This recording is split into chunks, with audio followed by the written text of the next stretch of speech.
जय हिंद एस्पिरेंट। आज हम उस मर्ज की दवा लेकर आए हैं जो आपके दिमाग के साथ साथ दिल में भी दर्द देती है। जी हां, एंशिएंट इंडियन हिस्ट्री। सबसे पहले जानते हैं एंशिएंट इंडियन हिस्ट्री एनडीए और सीडीएस के लिए क्यों यूजफुल है। हमने देखा है प्रीवियस ईयर्स क्वेश्चन में 4 नहीं तो 6 क्वेश्चन एनडीए प्लस सीडीएस में एंशिएंट से पूछते हैं, और पिछले में आप पेपर में हमने देखा है 6 question was from ancient history. So आज हम इस वीडियो में कोशिश करेंगे प्रीवियस ईयर्स क्वेश्चन के थ्रू हम आपको कॉन्सेप्ट भी सिखाने की कोशिश करेंगे। साथ ही साथ हम ये देखने की कोशिश करेंगे कि उस कॉन्सेप्ट से फर्दर यूपीएससी क्या क्वेश्चन पूछ सकता है। सो स्टार्ट करते हैं आज की वीडियो पहले क्वेश्चन नंबर फर्स्ट से। देखो, फर्स्ट जो हमारा एंशिएंट इंडिया में आता है वो हम पढ़ते हैं Indus Valley civilization. So before starting the question we would understand the basics of Indus Valley civilization. सबसे पहले टाइम पीरियड। सो ये बेसिकली स्टार्ट होता है आपका 2500 बीसी से, और इसको हम डिवाइड करते हैं 3 पार्ट्स में। पहला हम बोलते हैं अर्ली हड़प्पन फेज, फिर बोलते हैं हम उसको बीच में मिड हड़प्पन फेज, और लास्ट में हम बोलते हैं मैच्योर्ड हड़प्पन फेज। सो ये बेसिकली चलता है हमारा 2500 बीसी से 1500 बीसी तक, और 1500 बीसी के बाद आता है हमारा आर्यन वैदिक सिविलाइजेशन। सो इसके बाद हम उसको डिस्कस करेंगे। अब इसमें अगर हम देखें जो इंपॉर्टेंट फीचर्स होते हैं जो हर बार यूपीएससी प्रीवियस ईयर क्वेश्चन में देता है, आपको लैंग्वेज ट्विस्ट करके देगा, बहुत इजी नहीं देगा लेकिन ट्विस्ट करके देगा। सो कॉन्सेप्ट सेम रहेंगे, कॉन्सेप्ट के साथ साथ आपको प्रैक्टिस करनी है कि क्वेश्चन कैसे पूछ सकता है। जैसे मैं आपको बताऊं, इसका इंपॉर्टेंट फीचर, सबसे मोस्ट इंपॉर्टेंट फीचर होगा इंडस वैली सिविलाइजेशन का, या इसको हम बोलते हैं फर्स्ट अर्बनाइजेशन।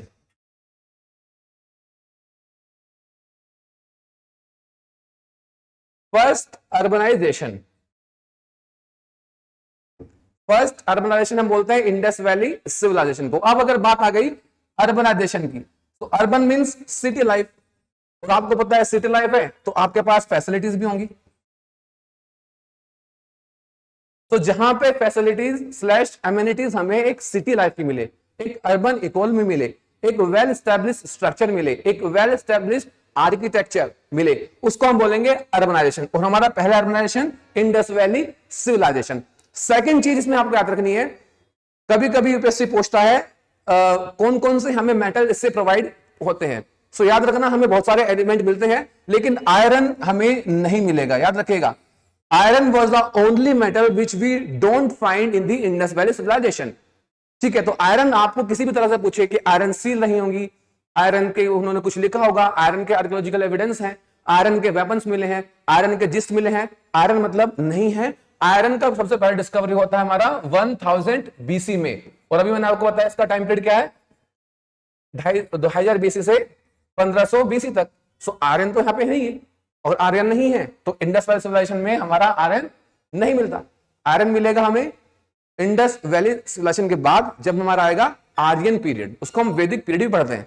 ठीक है, तो वो मिलेगा हमें 1000 बीसी में, इसको याद रखिएगा। तो अब हम अपने कुछ क्वेश्चन डिस्कस करेंगे, और क्वेश्चन डिस्कस करते करते ही हम उसके आंसर के साथ साथ फर्दर जो एक्सप्लेनेशन होगी वो मैं आपको टाइम प्रोवाइड करता रहूंगा। सो आपको इस वीडियो को अंत तक देखना है, पेन से लेके बैठना है। जो एक्स्ट्रा इंफॉर्मेशन मैं आपको प्रोवाइड करूंगा आपको शॉर्टकट हैंड में उसको लिखना है, और आज इस वीडियो खत्म होने के बाद शाम जब भी आपको देख रहे हो उसके बाद एक बार उसको रिवाइज कर लेना है। ठीक है, तो आई can guarantee 5 to 6 question ancient के आप इजीली कर पाओगे। अगर आपने एंशिएंट अब तक नहीं छुई है, नहीं पढ़ी है, इस वीडियो के थ्रू हम उसको थोड़ा डिस्कस कर लेंगे। ठीक है, स्टार्ट करते हैं क्वेश्चन नंबर फर्स्ट से। देखो क्या बोलता है ये,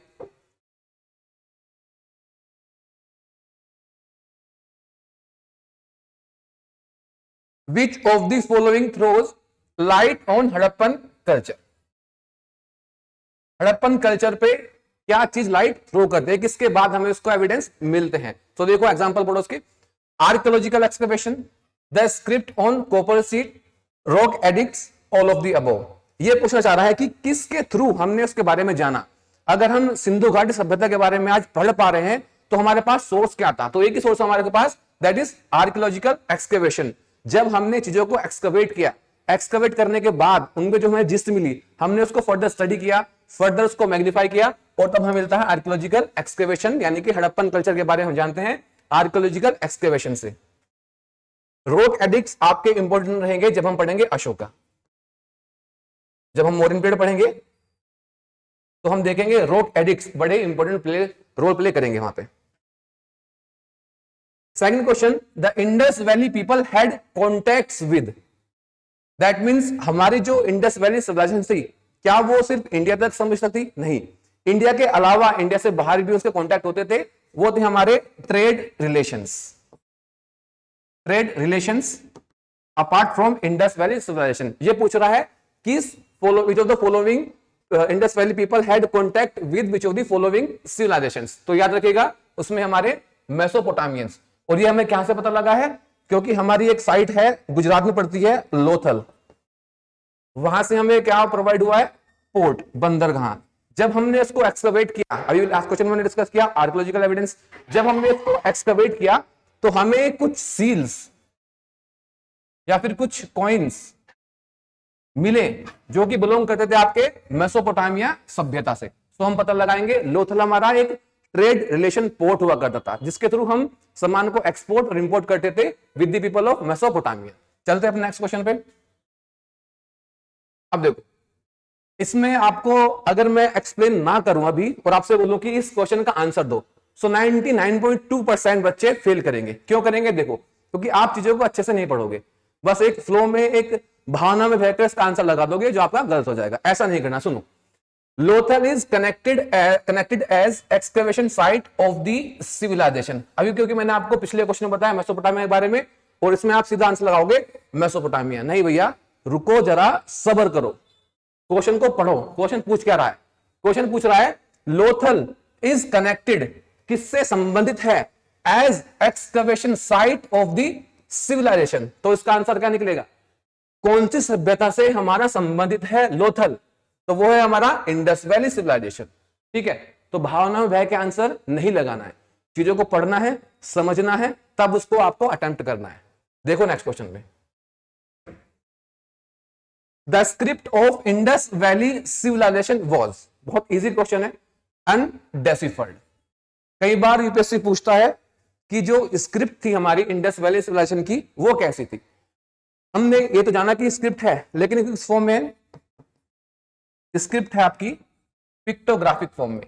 पिक्टोग्राफिक मतलब पिक्चर के फॉर्म में, एक पिक्चर आपको दिखाई जाएगी, उस पिक्चर का आपको इन्फ्रेंस निकालना है कि ये क्या कह रहा है। जैसे हम पढ़ते हैं चाइनीज लैंग्वेज में, मैंडरिन बोलते हैं इसको, चाइनीज में मैंडरिन में हम पढ़ते हैं, उनका पूरा स्टेटमेंट एक पर्टिकुलर स्क्रिप्ट पे बेस्ड होगा और एक पिक्चर होगी, उस पिक्चर से आपका पूरा सेंटेंस का इन्फ्रेंस निकलेगा। सिमिलरली हमारे इंडस वैली में भी पिक्टोग्राफिक यूज होते थे। कभी कभी पूछता है कितने हुए हैं, तो अब तक हमें लगभग 400 पिक्टोग्राफिक मिल चुके हैं, लेकिन हम उसको डेसिफर नहीं कर पाए, हम उसको पढ़ ही नहीं पाए कि वो है क्या। कभी कभी वैसे एक और पूछता है कि जो पिक्टोग्राफिक फॉर्म हमें मिलती है स्क्रिप्ट में वो लिखी कैसी है। सो जब हम नॉर्मल लिखते हैं पेज पे, यहां से स्टार्ट करते हैं, लेफ्ट से ऐसा लिखना स्टार्ट करते हैं, लेकिन इंडस वैली में इसका उल्टा था, वो राइट से स्टार्ट करते थे। राइट से करेंगे, नेक्स्ट लाइन में फिर लेफ्ट से करेंगे, फिर राइट से करेंगे, तो एक तरीके से जिगजैग फॉर्मेशन आपकी बन जाएगी पेज पे। इतना हमें पता है बस, उससे ज्यादा हम इनकी स्क्रिप्ट के बारे में नहीं जानते। They are अनडेसिफर्ड। नेक्स्ट चलते अपना, which of the following presents the most significant features of Indus Valley civilization. इसको बड़े ध्यान से समझ के करना क्वेश्चन को। क्या पूछ रहा है? कौन सा सबसे ज्यादा सिग्निफिकेंट फीचर है हमारा इंडस वैली सिविलाइजेशन का? तो पढ़ते हैं इसको, बिल्डिंग्स विद परफेक्ट आर्चेस। नहीं, याद रखना आर्च जिसको बोलते हो टुम आकार की, ठीक है, तो वो हमारा स्टार्ट होता है मिडिवल से, मिडिवल इंडिया से स्टार्ट होगा। एंशिएंट में हमें कुछ ऐसा आर्किटेक्चर नहीं मिलता है। Use of burned mud bricks, इसका हमें एविडेंस मिलता है, लेकिन ये आंसर नहीं हो सकता। वो पूछ रहा है सिग्निफिकेंट फीचर, क्या सिग्निफिकेंट रोल प्ले करता है?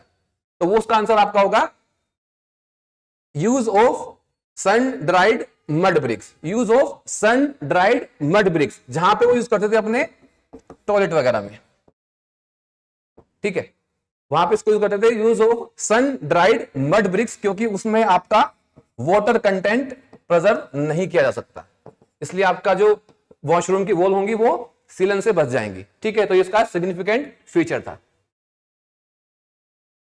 Next, Indus Valley civilization was spread over. Area पूछ रहा है, तो याद रखिएगा एरिया था इसका अगर मैं इंडिया की बात करूं तो ये गुजरात वाला रीजन हो जाएगा, ऊपर आपका J&K वाला रीजन हो जाएगा, इधर जो आपका पड़ता है पाकिस्तान वाला रीजन पड़ता है, ऊपर आपका अफगानिस्तान पड़ जाएगा इसके। ठीक है, तो यहां से आप फॉर्मूला लगा सकते हो, गुजरात प्लस आपका राजस्थान, पंजाब, और पंजाब इंडिया का भी और आपका पाकिस्तान का भी। तो एरिया आपका पड़ेगा राजस्थान, गुजरात, पंजाब, जम्मू कश्मीर और पाकिस्तान वाला एरिया। अफगानिस्तान टच नहीं करेगा, याद रखिएगा। Indus Valley civilization was not the part of Afghanistan. तो इसका आंसर आप बहुत इजी लगा सकते हो, अल्फा। बलूचिस्तान जो पड़ता है पाकिस्तान में, सिंध पंजाब वाला एरिया, एंड राजस्थान जो हमारा इंडिया वाला एरिया, ये वाला एरिया। तो इसमें हमारा इंडस वैली सिविलाइजेशन मेनली मिलता है, इसके अलावा नहीं मिलेगा। Next, which of the following was not known to Indus valley people. Starting में जब मैंने आपको इंट्रोडक्शन दिया इंडस वैली सिविलाइजेशन का, तो बताया मैंने आयरन, जहां भी आयरन को संबंधित करेगा इंडस वैली से, वो क्वेश्चन गलत होगा, स्टेटमेंट बिल्कुल गलत होगा। तो याद रखिएगा, सिल्वर भी था, कॉपर भी था, ब्रॉन्ज भी था, और इवन कॉटन भी था, सिल्क भी मिलता था, लेकिन आयरन नहीं मिलता था। आयरन नहीं मिलता था मतलब आयरन नहीं मिलता था, बस यह याद रखिएगा। Next, which of the following was the principal article of food of the Indus valley people. अब इंडस वैली पीपल वर्कआउट करने के बाद क्या लेते थे, जिम करने के बाद क्या खाएंगे, प्री वर्कआउट पोस्ट वर्कआउट क्या खाएंगे, तो याद रखिएगा rice was their staple diet. चावल का जो महत्व था उनकी लाइफ में ज्यादा था, और हमें एविडेंस भी सबसे ज्यादा राइस स्टोरेज के ही मिले हैं। तो rice was their main article of food. Which of the following is a characteristic feature of Indus Valley civilization? Again, Indus Valley civilization के बारे में पूछ रहा है कि कौन सा महत्वपूर्ण कारण रहा है या कौन सा महत्वपूर्ण फीचर रहा है। Their chief deities were Mother Goddess and Shiva। ये बिल्कुल सही बात है, लेकिन आप पूछ रहे हो most important feature of the Indus valley people, they worship bull नहीं, they had all amenities of developed city life. C is the right answer, क्योंकि मैंने आपको फर्स्ट इंट्रोडक्शन में बताया IVC was the first urbanization of India, first urbanization period of India. और अगर urbanisation है तो वहां पे ऑब्वियसली सिटी लाइफ फ्लरिश करेगी, तो एमिनिटीज ज्यादा होंगी, फैसिलिटीज ज्यादा होंगी, स्ट्रक्चर्ड वेल स्टैब्लिश्ड होगा, वेल डिफाइंड होगा, इकोनॉमी अच्छे काम करेगी। तो आपका फंक्शन बन जाएगा amenities of a developed city life. Amenities of a developed city life is a right answer. Next आपका, which of the following was a corporation of merchant in ancient India. बहुत बार यूपीएससी ऐसे question पूछ रहा है जो वेग होते हैं, जो हम नहीं पढ़ सकते, जो हम इजीली बुक में नहीं ढूंढ सकते, बहुत डीप क्वेश्चन आते हैं, लेकिन कभी कभी हमारा कॉमन सेंस क्वेश्चन को हैंडल करने में काम करेगा। जैसे इस क्वेश्चन में आप इसको एक बार देखो और देखो आप इसमें कैसे कॉमन सेंस इस्तेमाल कर सकते हो अगर आपको इस बारे में नहीं भी पता है। तो देखो स्टार्ट करो, विच of the following was a corporation of a merchant in ancient India. हमें नहीं पता कि किस बात की बात कर रहा है, मर्चेंट है, उनकी कॉर्पोरेशन है, उसके बारे में हमसे पूछ रहा है, हमें नहीं पता किसके बारे में पूछ रहा है। तो हम इसको एलिमिनेट कर सकते हैं, हम इसको जितनी भी अंडरस्टैंडिंग है उसका इस्तेमाल कर सकते हैं। जैसे चतुर्वेदी मंगलम, अब देखो पहला है चतुर्वेदी मंगलम, चतुर मतलब चार, वेद मतलब वेदास, तो चार वेदास की बात हो रही है, और अगर वेदास की बात हो रही है तो क्या मर्चेंट आ सकते हैं, नहीं आ सकते, तो पहला ऑप्शन गलत। फिर बात कर रहा है परिषद, अब देखो परिषद सुनने में ही क्या लगता है, असेंबली, कोई असेंबली रही होगी, और ये असेंबली थी हमारी लेटर वैदिक पीरियड की, हम पढ़ेंगे इसको बाद में, लेटर वैदिक पीरियड। सो परिषद असेंबली है, क्या असेंबली मर्चेंट में हो सकती है, नहीं हो सकती, असेंबली को तो एक जगह बैठ के फिक्स काम करेगी। फिर आता है हमारे अष्ट दिग्गज, अब देखो इसको बारे में किसी को पता भी नहीं होगा, फिर भी बता देगा, अष्ट मतलब आठ, अष्ट मतलब आठ, दिग्गज मतलब स्कॉलर्स, स्कॉलर्स महानुभव, दिग्गज बोल रहा है, ठीक है। तो आठ स्कॉलर्स क्या मर्चेंट हो सकते हैं, नहीं हो सकते, तो एक ही बचा आपका Manigrama is the right answer. तो ऐसे भी आप एंशिएंट में काम कर सकते हो, जिसके बारे में नहीं पता है उसके भी, और जिसके बारे में आपको थोड़ा सा भी जानकारी है उसके बारे में, ठीक है।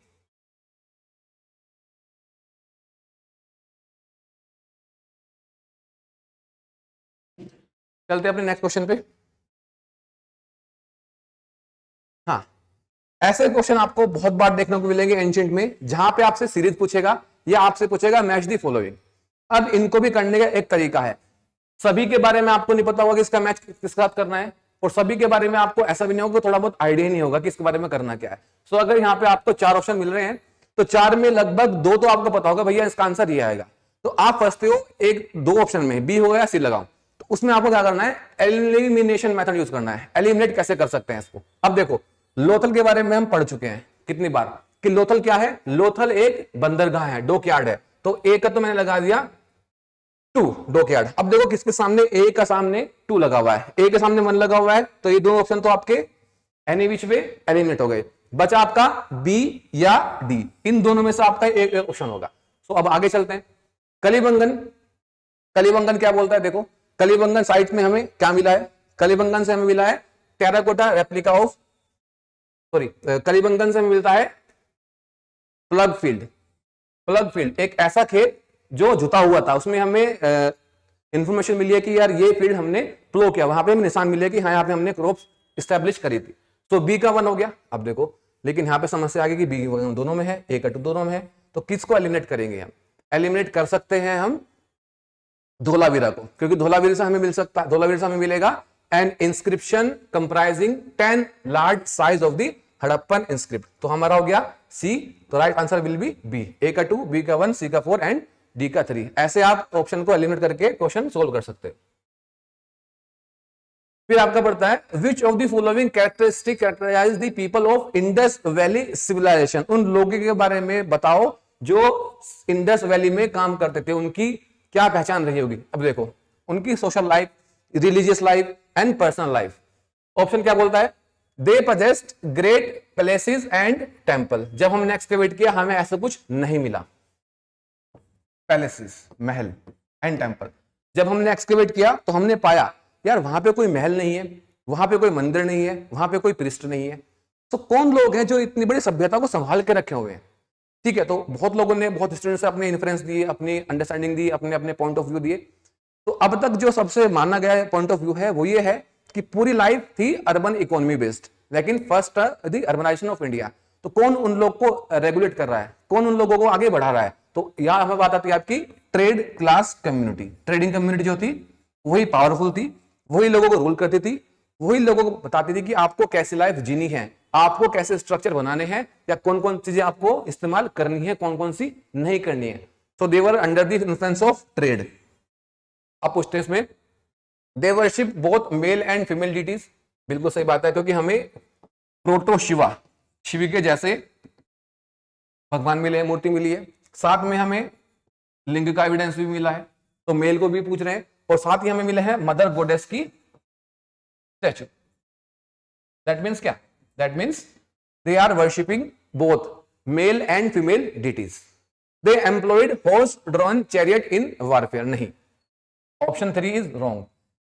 Horse drawn chariot warfare is the feature of Vedic civilization. याद रखिएगा, वैदिक सिविलाइजेशन जो हम बाद में पढ़ेंगे, आर्यन वैदिक सिविलाइजेशन, उसमें हमें चैरियट का एविडेंस मिलता है, या नहीं है। तो हमारा option only 2, they worship both male and female deities.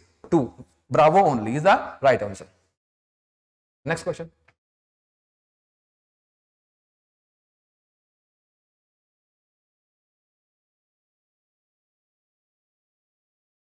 which one of the following 4 Vedas contains an account of magical charms and spells। ठीक है, वेदा का क्वेश्चन है, तो याद रखना है, सबसे पहले तो हमें याद रखना है सबसे पुराना Veda, the oldest Veda is the Rigveda. और अगर ऋग्वेद के बारे में थोड़ा सा हम पढ़ लेंगे, इसमें हमारे 1028 मंत्र, जिसको हम हिम्स बोलते हैं, प्रेजेंट हैं। और कभी कभी यूपीएससी पूछता है कि ऋग्वेद में सबसे ज्यादा मंत्र किसको समर्पित किए गए हैं, and that is the Lord Indra को। भगवान इंद्र को सबसे ज्यादा श्लोक, सबसे ज्यादा हिम्स आपके कोलैबोरेट किए गए हैं। उसके बाद आएगा आपका सामवेद, सेकंड पे आता है सामवेद, फिर आएगा आपका यजुर्वेद एंड देन आपका अथर्ववेद। तो इसमें पूछा है which of the following 4 Vedas contains account of magical charms. तंत्र मंत्र की शक्ति कौन से वेदा में ली गई है, वो है आपके यजुर्वेदास में। Bravo, the right answer. Atharvaveda में हमें मिलता है जिंदगी जीने का तरीका, लाइफ स्किल्स। सामवेद में हमें मिलता है म्यूजिक, साम समा बांध दिया, मजा आ गया, म्यूजिकल फॉर्म, और इसी से हमारे बन जाते हैं रिचुअल्स, क्योंकि जब पंडित जी आएंगे मंत्र सुनाएंगे, म्यूजिकल वे में सुनाएंगे तो हमें अच्छा लगेगा। तो musical connotation and rituals were compiled in the Samaveda. Then आपका the national motto of India Satyameva Jayate inscribed below the emblem of India is taken from. कौन से उपनिषद से हमने सत्यमेव जयते नाम का जो हमारा नारा है वो लिया गया है? तो इसका आंसर आपका मुंडक उपनिषद। मुंडक उपनिषद से हमने ये सत्यमेव जयते का स्लोगन लिया है। Next, which of the following was initially the most powerful city state of India in the 6th century BC? बहुत इंपॉर्टेंट क्वेश्चन है, काफी कॉन्सेप्ट आपको ऐसे सीखने पड़ सकते हैं जो एग्जाम में यूपीएससी पूछता है। सबसे पहले देखो आंसर उसका होगा मगध, डेल्टा। अब मगध सबसे पावरफुल क्यों बना, ये क्वेश्चन आ जाता है। ठीक है, तो सोचने वाली बात है। सबसे पहले हम देखते हैं हमारे यहां 16 महाजनपदास हुए, जिसमें आपका मगध, अशमक, विजी, ठीक है, काम्बोज, ये सब गया है। 16 टोटल नंबर में थे, लेकिन सबसे इंपॉर्टेंट रहा मगध, जो पड़ता है हमारे बिहार वाले रीजन में, बिहार। और इसका कारण रहा क्योंकि मगध वाला जो रीजन है बिल्कुल ईस्ट में पड़ता है इंडिया के, और ईस्ट में इंडिया को कोई चैलेंज फेस नहीं करना पड़ा। यानी कि ईस्ट से जो पार्ट है आपका इंडो चाइना वाला, वहां से इंडिया में इन्वेजन नहीं हुए। इंडिया में सबसे ज्यादा इन्वेजन कहां से हुए हैं? सबसे ज्यादा इन्वेजन हुए हमारे नॉर्थ वेस्ट फ्रंटियर से, यानी कि पंजाब वाले रीजन से। जो पंजाब के आसपास जो आपके माद्र वगैरह जो आपके महाजनपदास हैं, उनको एक आइसोलेशन नहीं मिला। वो हमेशा अपने रिसोर्स एक्सप्लोइट करते रहे, लड़ने में, अपने आप को बचाने में। मगध के पास ऐसा कोई रीजन नहीं था, तो उसने अपने रिसोर्स, अपने इकोनॉमिक रिसोर्स बचा के रखे और उसको अपने उसमें लगाया, मिलिट्री कैंपेन में लगाया। तो उसको क्या बना? मगध एक पावरफुल स्टेट बन के निकला। अब कभी कभी क्वेश्चन आता है मगध की डायनेस्टी के बारे में, कि मगध में कौन कौन से डायनेस्टी ने रूल किया है, और ये पूछता है कि इनको क्रोनोलॉजिकल ऑर्डर में अरेंज करिए। तो बहुत छोटी सी ट्रिक है, आप लोगों के सामने शेयर कर रहा हूं, जिससे आपकी उनकी डायनेस्टी को इजीली लर्न कर पाओगे। ठीक है, देखो एक ट्रिक याद रखना,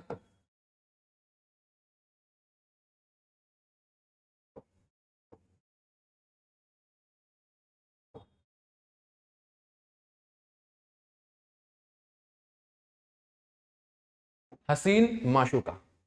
ठीक है, थोड़ा सा ध्यान से ना, बहक मत जाना। हसीन माशूका, हसीन एच से हम संबोधित करेंगे हरियंक डायनेस्टी, हरियंक।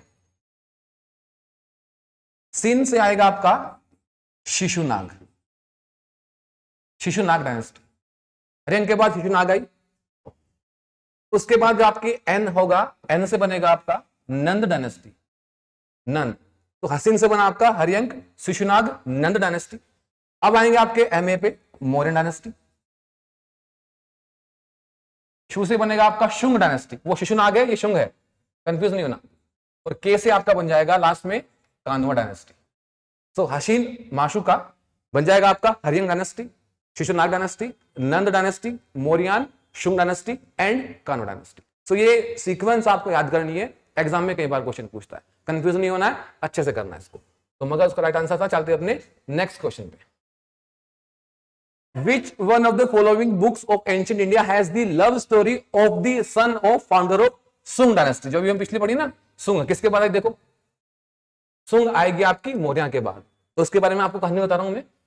जो मौर्यन में आपके लास्ट रूलर रहे हैं बृहद्रथ, उनके जो मिलिट्री कमांडर थे,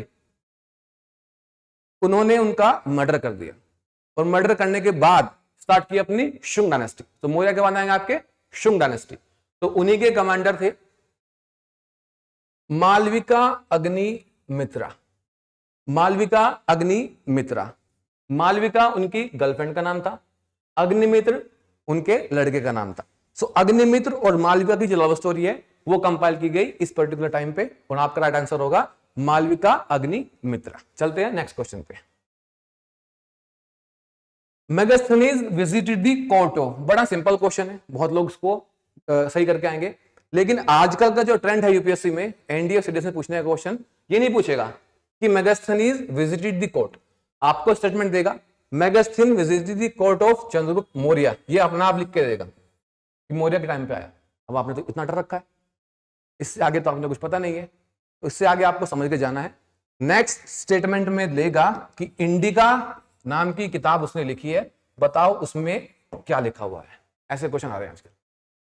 जैसे मालविका अग्निमित्र में क्या लिखा हुआ है, मेघदूत में क्या लिखा हुआ है, अर्थशास्त्र में क्या लिखा हुआ है। सिमिलरली इंडिका जो चंद्रगुप्त मौर्य के टाइम पे आए थे, मेगास्थनीज, उनकी किताब थी, उसमें क्या लिखा हुआ है। 70% इसके जो हमारे जिस्ट थी अवेलेबल है, 30% हो गए, और इसको कंपाइल किया है एक हिस्टोरियंस ने, जस्टिन उनका नाम था। तो यहां से क्वेश्चन पूछेगा, बताओ भैया क्या लिखा हुआ है। तो याद रखना उसका जो सार है, उसकी सीक्वेंस ऐसे क्वेश्चन पूछता है। वो इंडिया में मॉडर्न टाइम पे बोलता है 7 टाइप ऑफ कास्ट, नहीं, स्टेटमेंट रो, 7 तरह की कास्ट नहीं थी, रादर 7 तरीके के हमारे प्रोफेशन थे। तो बोलते ना, कोई फार्मर होगा, कोई ट्रेडर होगा, कोई सोल्जर होगा, कोई लिखने वाला राइटर होगा। सो 7 तरीके के मॉडर्न पीरियड में हमारे प्रोफेशंस थे। उसी को उसने कंफ्यूज कर दिया कि 7 टाइप के कास्ट हैं, नहीं कास्ट नहीं है। तो अगर स्टेटमेंट बोलेगा 7 type of caste was there, statement wrong. याद रखना 7 टाइप ऑफ प्रोफेशन थे। सेकंड चीज तो बहुत मोस्ट इंपोर्टेंट है, वो बोलता है हमारा स्लेवरी सिस्टम क्या प्रेजेंट था मॉडर्न में। Yes, slavery system was present. Slave as well as male and female दोनों को स्लेव बनाया जाता था। कंडीशन ये थी कि जो हमारी फीमेल स्लेव है, अगर उसने अपने मास्टर को एक सन प्रोवाइड कर दिया, एक पुत्र की प्राप्ति करा दी, तो उसका पुत्र और उसकी स्लेवरी माफ कर दी जाएगी। ये स्टेटमेंट सही रहेगा। तो स्लेवरी प्रेजेंट थी, कास्ट सिस्टम प्रेजेंट नहीं था, याद रखिएगा। फिर हमारा the earliest Indian coins belong to which period.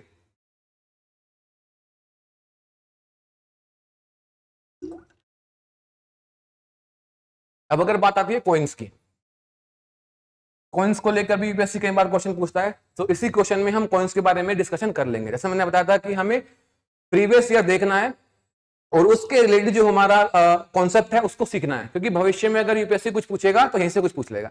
तो कॉइन्स के बारे में याद रखना, सबसे पहले कॉइन इस्तेमाल हुए थे हमारे 5th सेंचुरी बीसी में, और सबसे पहले जो कॉइन का फॉर्म था वो तो हमारा पंच मार्क्ड कॉइन।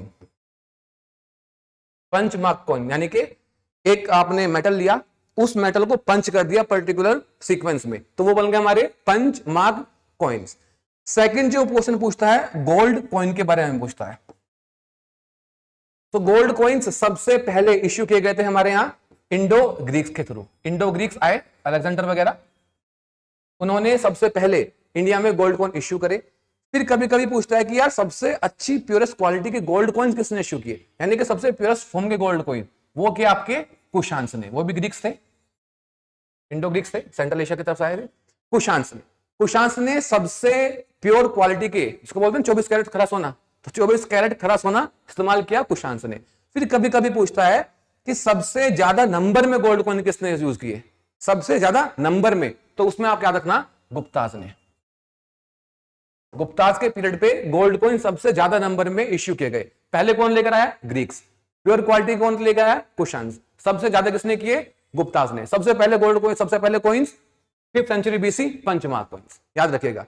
फिर अगर आपको मैं बताऊं रुपये वगैरह, तो ये आपका पार्ट हो जाएगा मिडिवल में, ये हम मिडिवल में डिस्कस करेंगे। जो हमारे रुपया किसने इस्तेमाल किया, सिल्वर, टंका, जीतल वगैरह, तो ये हम मिडिवल में कन्वर्ट करेंगे। ठीक है, चलते हैं आगे।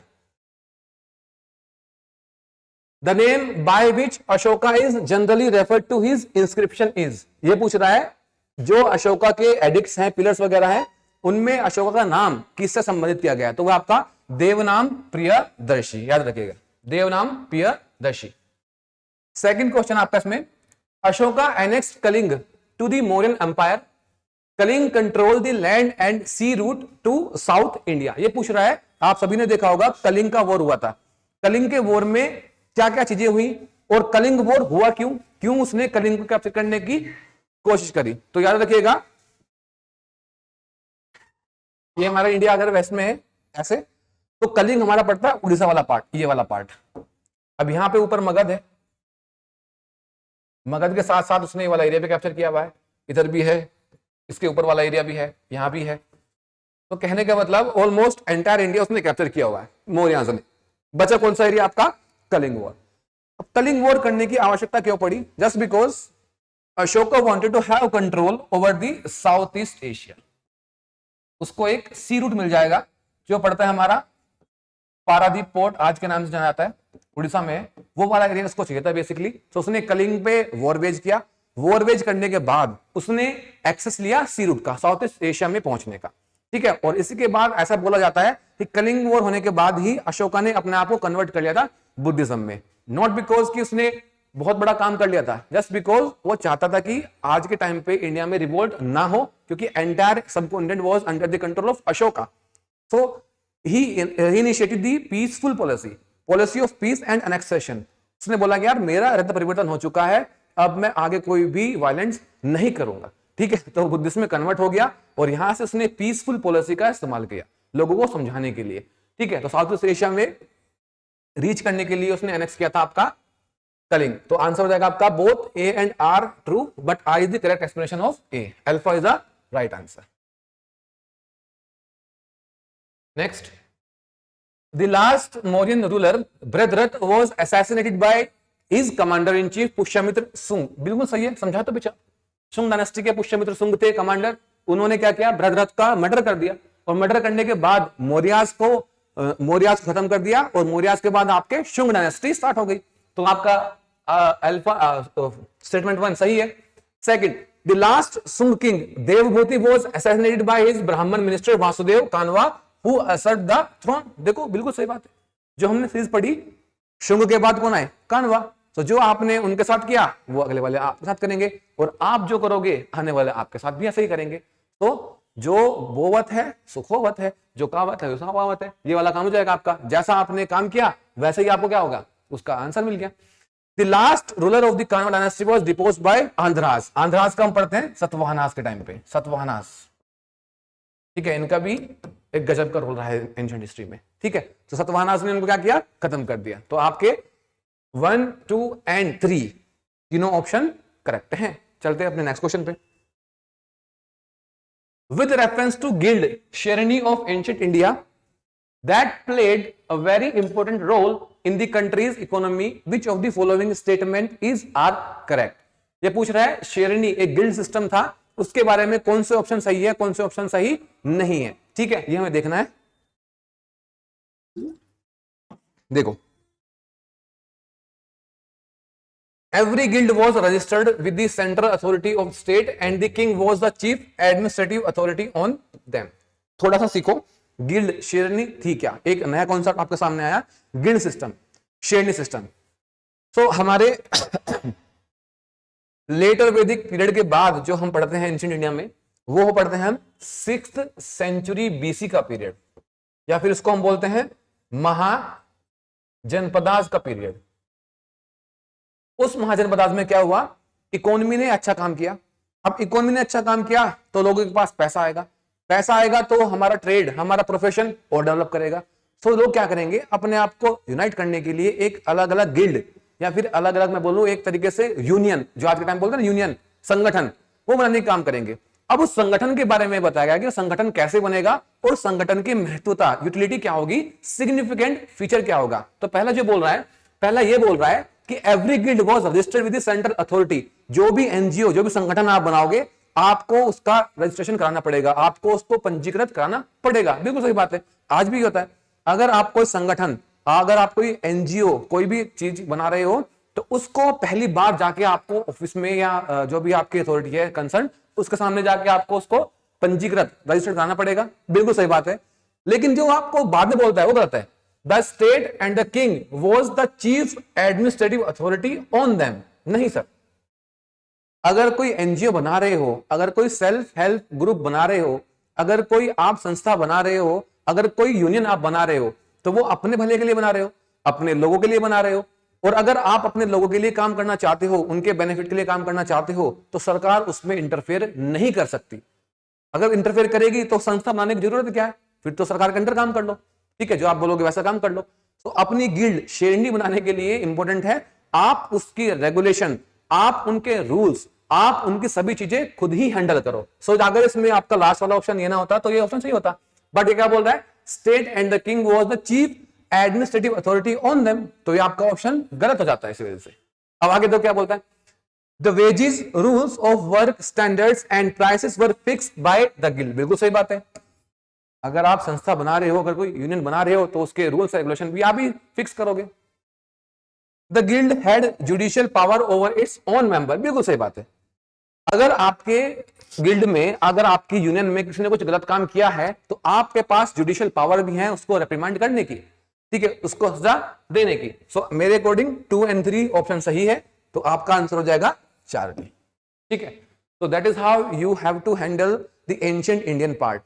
Not only ancient India, but all other things which they will be facing in your examination. आपको बहुत ज्यादा नहीं पढ़ना उसके बारे में, आपको उसके बारे में बहुत नॉलेज हो नहीं हो सकता, लेकिन आपका कॉमन सेंस, आपका माइंड थॉट, आपका थॉट प्रोसेस उस तरीके से बिल्ड होना चाहिए कि मेरे पास जो रिसोर्स अवेलेबल है, जो डेटा अवेलेबल है, मैं उसको कैसे अपने अंडरस्टैंडिंग में मोल्ड करके सही आंसर ला सकता हूं। इसको तुक्का मारना नहीं कहते सर, इसको कहते हैं the power of thought process, the power of common sense, जो हम आज की वीडियो में सीखने की कोशिश कर रहे हैं।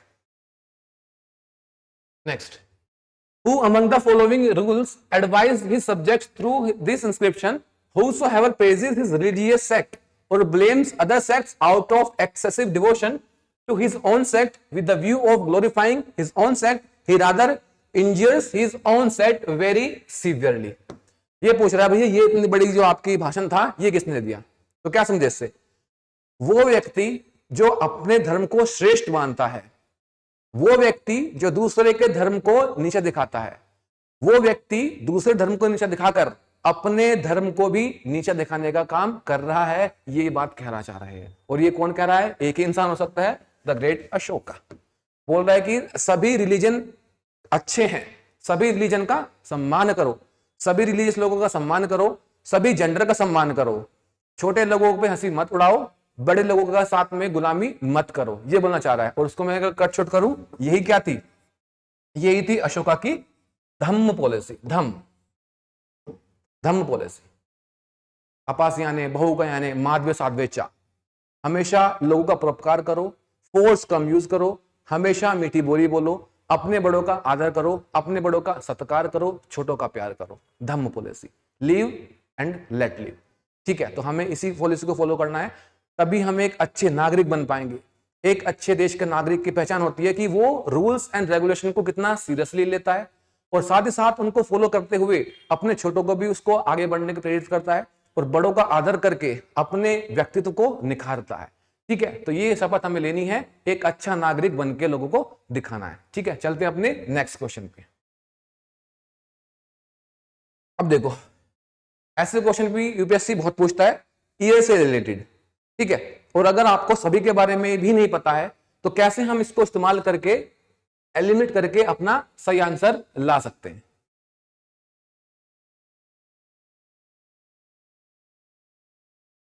अब अगर मैं इसमें से एलिमिनेट करूं, देखो कैसे कर सकते हैं।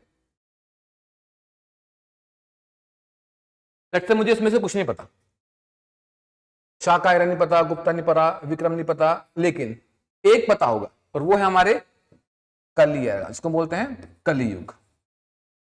बोलते हैं ना कि सर कलयुग आ गया है, अमीर अमीर होता जा रहा है, गरीब गरीब होता जा रहा है, ठीक है। तो कलयुग है, घोर कलयुग है, इसका हमें पता होगा। अब देखो, घोर कलयुग है तो साल भी ज्यादा रहे होंगे, और अगर साल ज्यादा रहे होंगे तो डी का जो आंसर बनेगा, सिंपल सबसे ज्यादा बनेगा 310 BC।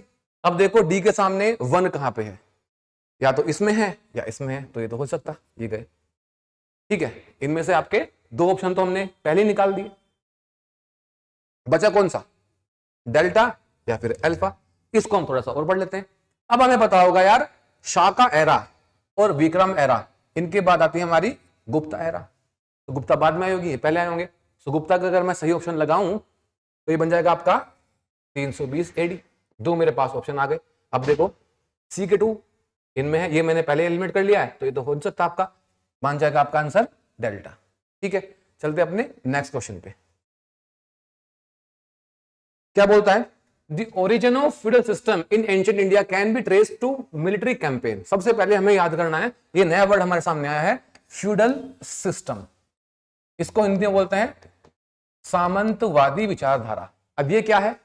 ये एक ऐसा कॉन्सेप्ट था एंशिएंट इंडिया में, जब हमारी इकोनॉमी बैकफायर करने लगी, यानी कि हमारी इकोनॉमी कोलैप्स करने लग गई। सो इससे पहले हमने देखा है इंडिया में महाजनपदास आए, महाजनपदास के बाद इंडिया में एम्पायर बनना स्टार्ट हुआ। सो अगर मैं बोलूं first empire of ancient India and it was the Mauryan empire, जो एक पर्टिकुलर परिवार ने बनाया, मौर्याज ने, ठीक है। तो वो एम्पायर बड़ा फ्लरिश हुआ। अभी हमने पिछले में देखा कि अशोक ने कलिंग भी कैप्चर कर लिया, पूरा entire subcontinent was under the control of Mauryas. लेकिन उसके बाद क्या हुआ, अचानक से हमारा जो ट्रेड था वो कम होने लगा, और वो ट्रेड हुआ कम कुछ रूट्स की वजह से, वो हम बाद में देख लेंगे इसमें, ठीक है। वो रूट्स की वजह से हमारे क्या हुए, ट्रेड की जो पॉलिसी थी वो कमजोर हुई, पैसा आना बंद हुआ। लेकिन पैसा आना बंद हुआ, दैट मींस आपके जो ऑफिशियल्स हैं, अमात्याज, महामात्याज, मंत्री जो आपके, मिलिट्री कमांडर जो आपके, उनको आप पहले कैश में सैलरी दे रहे हो। अब आपके पास कैश नहीं है सैलरी देने का, तो आपने उनको क्या दिए, आपने उनको लैंड ग्रांट्स देना स्टार्ट कर दिया। दैट मींस जिस भी एरिया में वो ऑफिशियल वर्क कर रहा है, जिस भी एरिया में वो ऑफिशियल अपनी सर्विस दे रहा है, आपने वो एरिया उठा के उसके नाम कर दिया। इसी को हम बोलते हैं फ्यूडल सिस्टम, जहां पे एक ऑफिसर ए अपने पूरे एरिया को रूल करेगा, टैक्स इवेक्ट करेगा, और टैक्स में अपना कमीशन रखने के बाद बचा हुआ पैसा आपका एम्पर के पास बता देगा, यानी कि आपके जो ऊपर महाराजा है, तो उसको हम बोलते हैं, अगर है वो राजा तो उसके ऊपर होंगे महाराजा, और एक तरीके से आपका स्ट्रक्चर बन जाएगा। तो ये फ्यूडल सिस्टम समझना, सामंतवादी विचारधारा कैसे आया, जब आपके पास सैलरी देने के पैसे नहीं हुए तो सम्राट ने या आपके महाराजा ने आपको जमीन का टुकड़ा दे दिया। अब वो जमीन आपकी है, आप उसको जैसे चाहो वैसे रूल कर लो, ठीक है। इसी का हमें ऑप्शन मिलता है कास्ट सिस्टम में, यहीं से आपकी कास्ट निकल कर आ जाती है, ठीक है। चलो उसको फिर कभी देखेंगे। उसका आंसर आपका हो जाएगा both A and R. The origin of feudal system ancient can be traced to military campaign, बिल्कुल मिलिट्री कैंपेन से होगा। There was a considerable expansion of the feudal system during the Gupta period, बिल्कुल सही बात है। गुप्ता पीरियड में सबसे ज्यादा लैंड ग्रांट्स बांटे गए, इसलिए क्या हुआ, लैंड ग्रांट्स और फ्यूडल सिस्टम एक तरीके से आपका सिस्टम में आया, आपका फैशन में आया गुप्ताज के टाइम पे। Next, the ancient Indian play Mudrarakshasa of Vishakhadatta has its subject on. Mudrarakshasa और विशाखादत्त दो नाम याद रखना, एक प्ले है, एक ड्रामा है, जो किसने लिखा है, विशाखादत्त ने। अब ये पूछ रहा है कि विशाखादत्त ने जो मुद्र रक्षा लिखा है, इसमें क्या लिखा है लिख तो दिया आपने, लेकिन सर बात तो यही है, तभी बोला था आपको कि एंशिएंट इंडिया दिमाग के साथ साथ दिल में भी दर्द करता है सर। तो उस दर्द की दवा आज हम डिस्कस कर रहे हैं, कैसे चीजें इस्तेमाल की जाएंगी। देखो उसमें क्या लिखा है, a conflict between gods and Demons of ancient Hindu Lord, नहीं हो सकता। A romantic story of an Aryan prince and tribal women, नहीं है। The story of the power struggle between two Aryan, नहीं है, क्योंकि आर्यन का जो पोर्शन है हम पढ़ते हैं 1500 BC से 6th सेंचुरी BC तक, और ये बात है हमारी 6th सेंचुरी BC के बाद वाले पीरियड की। सो आपका आंसर बनेगा the court intrigues at the time of Chandragupta.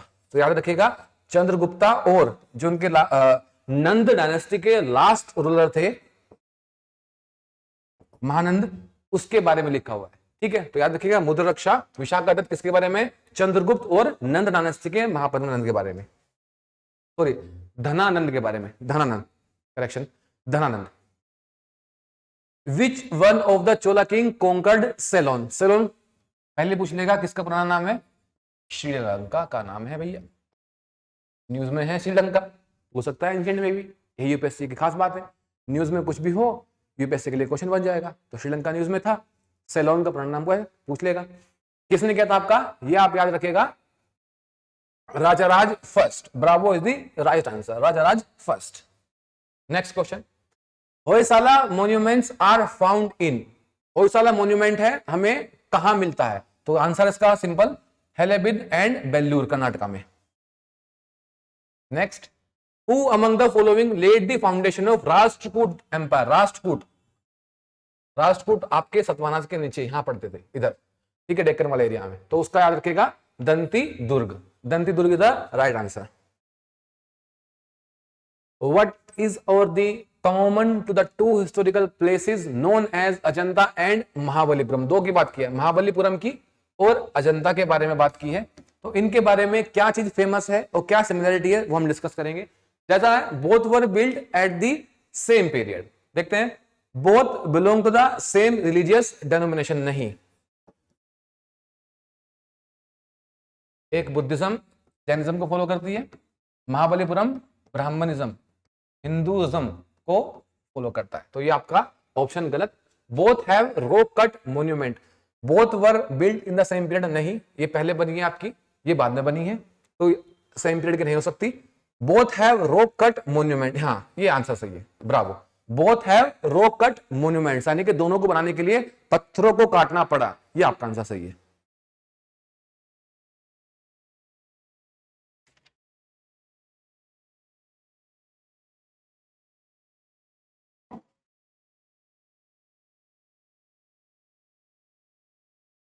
ठीक है।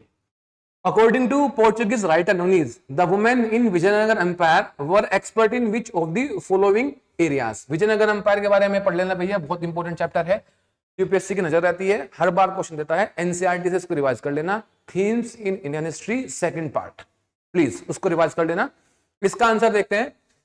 पूछता है कि जो आपकी वुमेन थी विजयनगर एम्पायर में, वो किस किस चीजों में माहिर थी, एक्सपर्ट थी। तो रेसलिंग में भी वो एक्सपर्ट थी, बिड़ना मत, रेसलिंग, एस्ट्रोलॉजी भविष्य बताने के टाइम पे, अकाउंटिंग पैसा गिनने का काम, सूद सेइंग लोगों का मन बहलाने में भी, कहानियां अच्छी सुनाती थी। ठीक है, तो आपके 1 2 3 4 चारों ऑप्शन सही है, तो आंसर हो जाएगा आपका डेल्टा। फिर बात करते हैं, विच one of the following pairs does not form part of the six system of Indian philosophy. बड़ा इंपॉर्टेंट है फिलोसफी के बारे में। देखो सबसे पहले आता है हमारा ऋग्वेद। ऋग्वेद में हमने क्या किया, चीजों को डिवाइड कर दिया, इसको हम संहिता पढ़ते हैं, और संहिता के बाद हमने उसमें सरमन्स ऐड कर दिए, उसमें हमने अरंक्यास ऐड कर दिए, उसमें हमने बाद में उपनिषद ऐड कर दिए। तो ये फिलोसफी जो भारत की रही है ना, बहुत डिफिकल्ट रही है समझने के लिए, लेकिन डिफिकल्ट जितनी है उतनी सूदिंग भी है, आपकी लाइफ को बहुत ट्रांसफॉर्म कर सकती है अगर आपने भारत की फिलोसफी को जान लिया। एक भारत श्रेष्ठ भारत, वो वाला काम सीन था। तो philosophy was the backbone of Indian culture. तभी हम बोलते हैं कि यार हमारी सभ्यता पिछले 5000 साल से जिंदा है, थी और रहेगी। I can guarantee you no one in the world has a capability to exploit us, to defeat us. हमें कोई लड़ा नहीं सकता, हमें कोई हरा नहीं सकता है सर, ये भारत की पहचान रही है। और उसी का पार्ट है हमारा कि मीमांसा एंड वेदांता, न्याय एंड वशिष्ठ का, लोकायत एंड कपिला, सांख्य एंड योगा। ये पूछता है six system of Indian philosophy जो था, इसमें से कौन सा पार्ट नहीं था। ठीक है, तो आपको याद रखना है लोकायुक्त एंड कपिल का, ये पार्ट नहीं थे। जो सिक्स फिलोसफी थी उसमें आपके सांख्य भी है, योग भी है, न्याय भी है, वशिष्ठ भी है, मीमांसा वेदांता भी है और दर्शन भी है। तो six type of philosophy was this time. हाँ, अब देखो ऐसे क्वेश्चन भी बहुत मिलते हैं आपको देखने के लिए, और सभी स्कॉलर के नाम, सभी बुक्स के नाम आप याद नहीं कर सकते, लेकिन अगेन कुछ इंपॉर्टेंट हैं, उनको तो याद करने ही पड़ेंगे। अगर इसमें आपको 2 या 3 के भी नाम याद हैं तो आप इजीली इसको कर पाओगे। देखो कोशिश करो एक बार।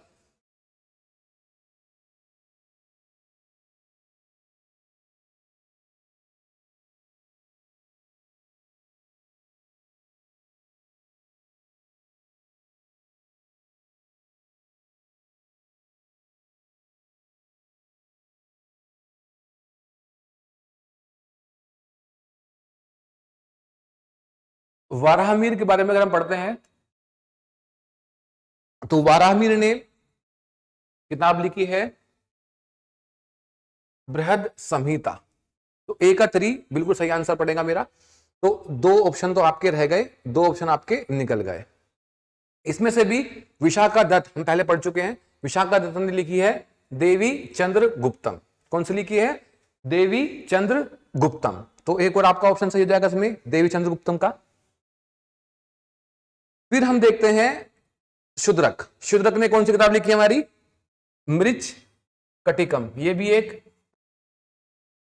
प्ले है, और ये भी मैं बोल दूं एक लव स्टोरी प्ले है। लव स्टोरी, एक मर्चेंट था और एक कोर्टियर था, एक दरबार में काम करता था, एक मर्चेंट की लड़की थी, उनके बीच का ये प्रेम संबंध के बारे में प्ले लिखा हुआ है। तो आपका आंसर बन जाएगा भैया सिंपल ही, ये थे हमारे विक्रम चरित्र। तो bravo, A3, B4, C2 and D5। Next, Ashokan inscription were first deciphered by. बहुत इजी क्वेश्चन है और कई बार रिपीट हुआ है, एनडी में भी सीडीएस में भी कई बार रिपीट हुआ है। तो नाम याद रखिएगा, जेम्स प्रिंशप। एक ब्रिटिश एक्सकवेशन ऑफिसर्स थे जिन्होंने ब्राह्मी स्क्रिप्ट को डेसिफर किया है अशोका में, अशोका की एडिक्ट्स को। Again, which of the following pairs are correctly matched. देखो थोड़ा सा चैलेंजिंग क्वेश्चन है, लेकिन आपको घबराना नहीं है। मेरा मकसद ही आप लोगों को ऐसे क्वेश्चन के लिए ट्रेन करना है, ठीक है। तो आपको अगर एंशिएंट के बारे में बहुत ज्यादा नहीं पता है तो फिर भी आप उनको चीजों को कैसे इस्तेमाल कर सकते हो, कैसे अपने कॉमन सेंस से क्वेश्चन सोल्व कर सकते हो। अब देखो, लोथल पढ़ा हमने इंडस वैली में एंशिएंट डॉकयार्ड है, तो ये ऑप्शन आपका बिल्कुल सही हो गया। इंडस वैली सिविलाइजेशन में जो आपका बंदरगाह था, पोर्ट था, वो था लोथल। अब हमने पढ़ा है कई बार सारनाथ। सारनाथ में क्या किया? First sermon of Buddha, first sermon of Buddha. भगवान बुद्ध ने ज्ञान की प्राप्ति के बाद पहला जो उपदेश दिया, सरमन उसको बोलते हैं, वो दिया उन्होंने सारनाथ में, ठीक है। अब राजगीर लोएन कैपिटल ऑफ अशोका। थोड़ा टाइम के इसको छोड़ते हैं, समझ मुझे नहीं पता कहना क्या चाह रहा है। नालंदा, ये भी आपको पता है, great seat of Buddhist learning, क्योंकि हमें पता है हमारी दो विक्रमशिला और नालंदा यूनिवर्सिटी सबसे ज्यादा फेमस थी, तक्षशिला यूनिवर्सिटी। तो नालंदा को पता, great seat of Buddhist learning, इसी को हमने क्या हुआ, यूनिवर्सिटी बनाई। और पहली बार एक ऐसी यूनिवर्सिटी बनी जिसमें हमें स्कॉलर्स, या मैं बोल सकता हूं डे स्कॉलर्स रेजिडेंस, आपको हॉस्टल प्रोवाइड किया जाएगा रहने के लिए, ठीक है। तो पहली ऐसी यूनिवर्सिटी थी। अब देखो, आपको ये भी सही है, ये भी सही है, ये भी सही है, तो कोई तो गलत होगा ना। तो गलत क्या है आपका? गलत है आपका 3, राजगीर, क्योंकि राजगीर में लोएन कैपिटल ऑफ अशोक नहीं है। Lion capital of Ashoka is at Sarnath. तो आपके सही कौन कौन से हो गए? 1 सही हो गया, 2 सही हो गया, 4 सही हो गया, तो आपका आंसर हो जाएगा चार्ली। तो इस तरीके से देखो, कॉमन सेंस से क्वेश्चन निकालना है। कॉमन सेंस क्या है?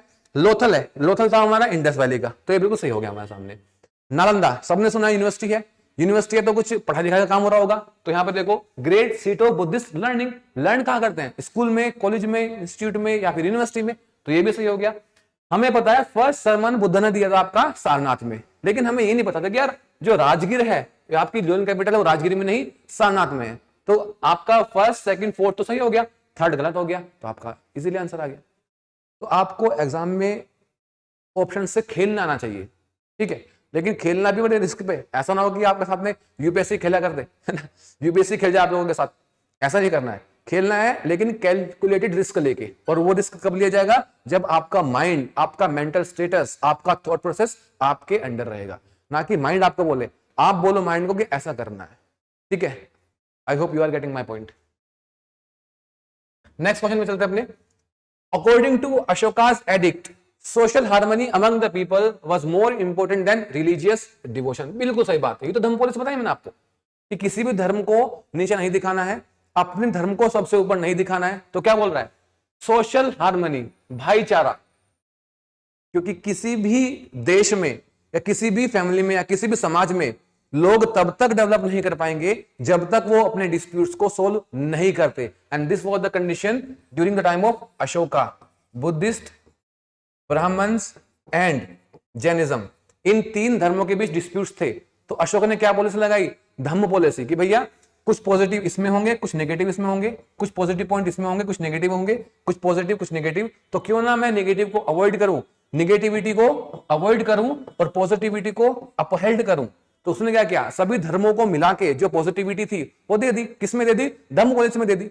और कोई धर्म नहीं बनाया, सरकार की पॉलिसी बना दी कि आज से आप लोग ये फॉलो करोगे। धर्म नहीं है ये सभी धर्मों का मिश्रण है, सभी धर्मों का मिश्रण है, जिसमें सभी लोगों को दूसरे धर्म के जो ब्राह्मण्स हैं, प्रीस्ट हैं या आपके फॉलोवर्स हैं, उनका सम्मान करना है। और अगर दूसरे धर्म का हम सम्मान करेंगे तो वो हमारे धर्म का सम्मान करेगा। तो ये क्या होगा? सोशल हार्मनी बनेगी, नहीं बनेगी? ठीक है, इसीलिए बोला गया है द ग्रेट अशोका। कोई महान ऐसे नहीं बनता। And the irony is Ashoka was illiterate, अनपढ़ है फिर भी समझ रखता है। तो सार क्या है? सार ये है, किताबों में कुछ नहीं है, किताबों से पढ़ के आप सिर्फ एग्जाम पास कर पाओगे।